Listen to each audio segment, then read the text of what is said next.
about that, guys. Looks like in that last video I started having some technical problems at the end.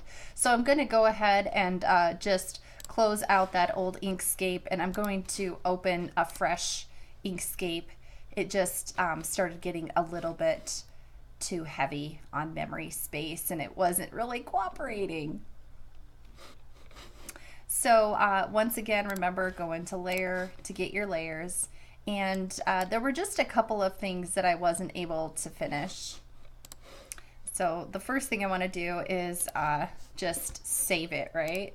So I'm going to go part 2, save that. And I've got my layers over here that I've made, and I'm going to hit the 5 to increase the page size.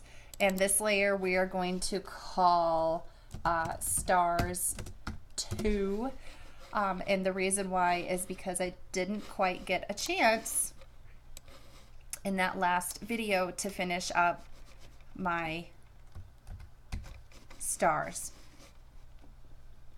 I think what I was trying to do first was show you how to use the shift key. So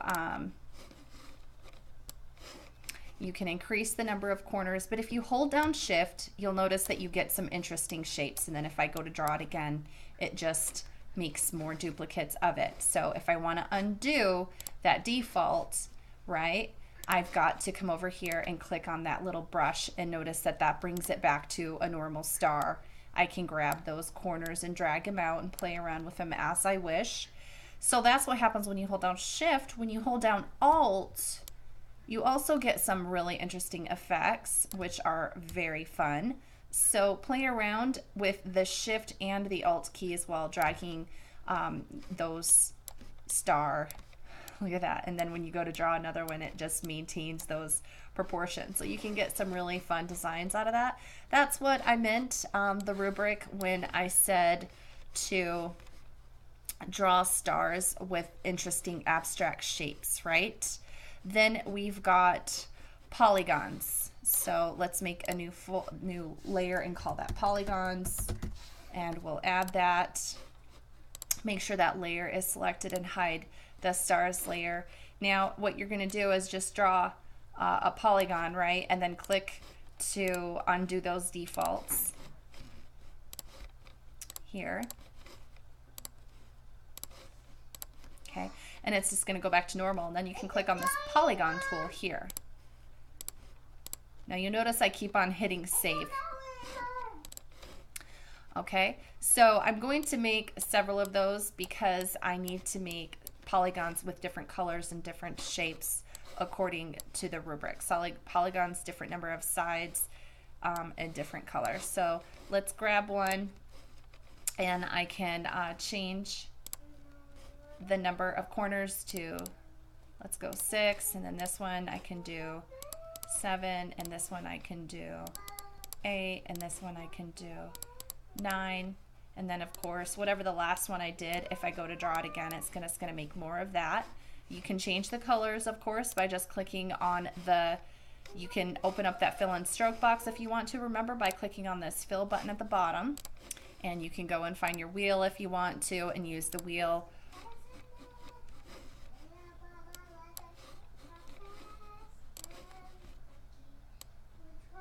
Right? Click on the ones that you want to change, and just drag your color wheel around a little bit.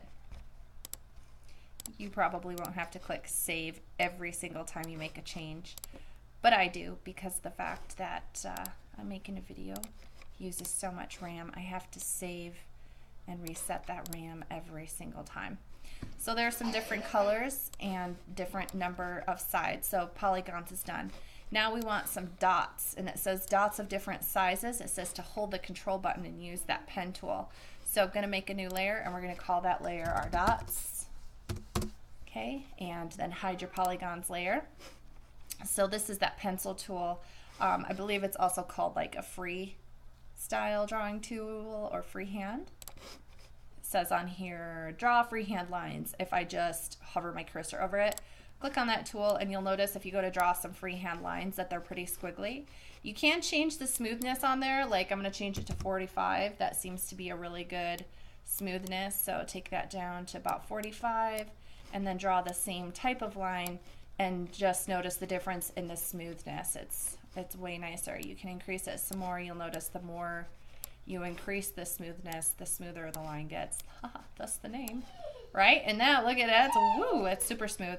Eventually, if you get it all the way to 100% smooth, even if I go like that, it's almost a straight line. So I'm going to go ahead and just set the default back down where it was. Okay. Not that I would ever draw a line with that default, but I just want to show you how to draw straight lines now.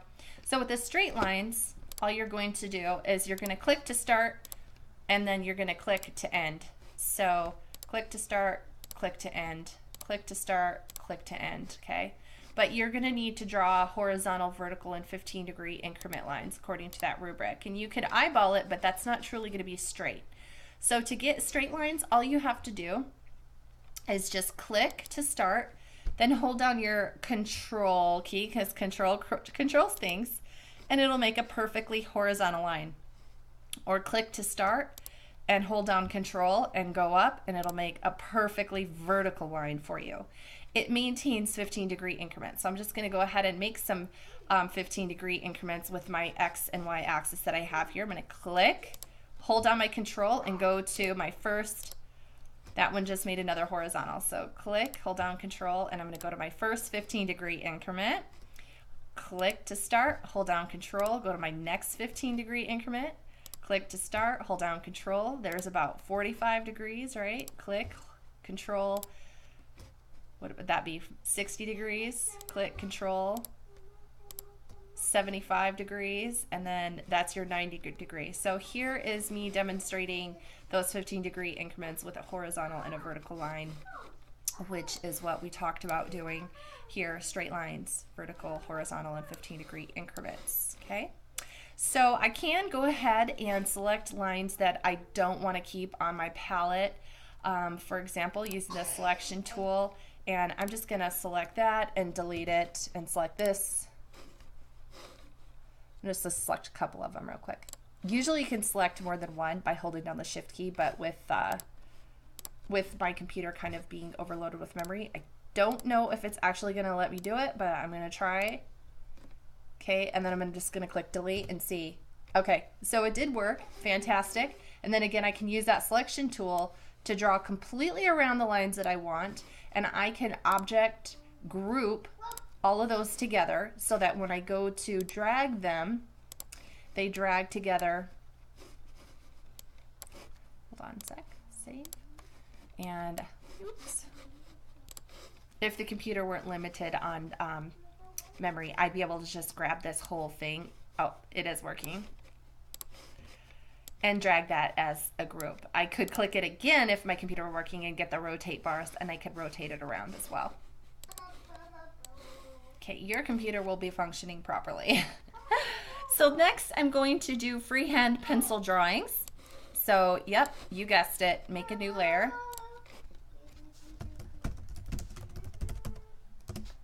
Call it freehand pencil. Get rid of your dots layer. Looks like I didn't do any dots, did I? I just did my straight line. Sorry about that, guys.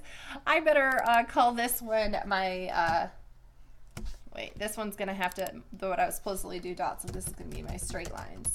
Okay, and I need to make a new layer, and I need to call it my dots, right? If that's not working, go up to layer, add new layer. And let's go ahead and hide the straight lines and make sure you're in your dots layer. Sorry, I forgot to show you this. Hold down control and you can start drawing dots. Dot, dot, dot, dot, dot, dot, dot. Just draw a whole bunch of them in a little area like this. Then you're going to grab your select and transform tool. You might have to click save. And then you're just going to select them all. And then you can hold down control, because remember they are dots, which means they're perfectly round. Hold down control to maintain the proportion of those dots and drag them, and you'll notice that they are indeed little circles. So go ahead and select some more. Hold down control and transform those and make those bigger. And then select some more, grab those, hold down Control, make those bigger, select some more, hold down Control, make those bigger, select some more, hold down Control, make those bigger. So now on my canvas, I can have demonstrated that I know how to make dots by holding down Control and clicking on that Freehand Drawing tool. And then I know that I can use that Control button again to transform them and make them larger. All right, so now the dots are done. I can do my freehand pencil drawing. So make sure you're in your freehand pencil drawing layer. I've hid my dots and I've got my freehand pencil drawing layer visible. Notice if it's not visible and I go to use my pencil tool to start drawing, I'm not gonna be able to see anything. You'll be like, I'm drawing and nothing's happening. Well, that's because you've got your freehand layer invisible. So once you make it visible, you'll be able to see, okay? So make sure you've got your layer visible and that you're actually active in it. So here, let's make a freehand drawing. I'm gonna, for example, make a little snowman and unmistakable, Control Z if you don't like something. Remember how to make a dot? Hold down the Control button. So there's a dot and there's a dot and here's 3 little dots on his belly. Now I want, according to the rubric, to copy paste my freehand drawing and resize it. So to copy paste that, I'm going to grab my selection tool and I'm just going to draw all the way around it. And if I want to, I can group that whole thing together so that when I go to move it around, it'll move around as a group instead of each little thing I drew separately. I can also ungroup it, so don't worry if you group it and you don't like it, you can ungroup, but I'm not going to. And I'm going to hit Control C to copy it, or I could go Edit, Copy, and then I'm going to Control V, Paste, or I could go Edit, Paste up here. And notice I have 3 of them floating around, and it says that it wants me to change the size to decrease. So I can hold down my Control key to maintain a proportion. I can decrease the size. And I can also take one of them and I can increase the size. So it is obvious now that I have taken a freehand drawing, copy pasted it, and changed the size around, okay? So I've done that. And then it says to rotate some objects and to move some objects around the canvas to make it interesting. And you know, you could easily do that with these freehand drawings to show me that you've rotated. You could just click on that and click again and you'll get rotation handles. It's not going to happen on mine because, once again, too much memory. But when you click and then click again, it does make rotate handles. Let me try on something else. It's not going to work on that. Let's try a rectangle.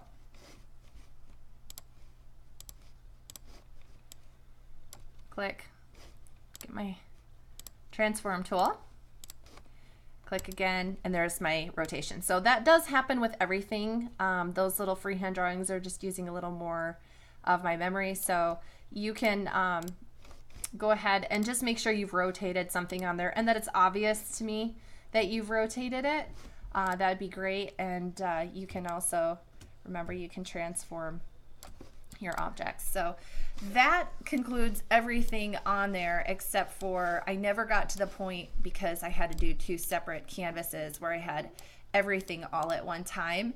And you know, to be able to take all of it and make an interesting composition. Remember, from the top down, you might get to a situation where you feel like, you know, you have to decrease the opacity and make it more transparent in order to see the layers underneath, and that's totally fine. If you have to do that, that's great, so you can see it all. But putting it on separate layers is perfect for me because then it allows me to easily just look at one layer at a time and go, yep, they did that part of the rubric. Yep, they did that part of the rubric. Yes, I can see that they know how to do that tool. There are the dots that I asked for, and there's that freehand drawing that it has been copy pasted and resized. Done. 100 points. Thanks so much for watching.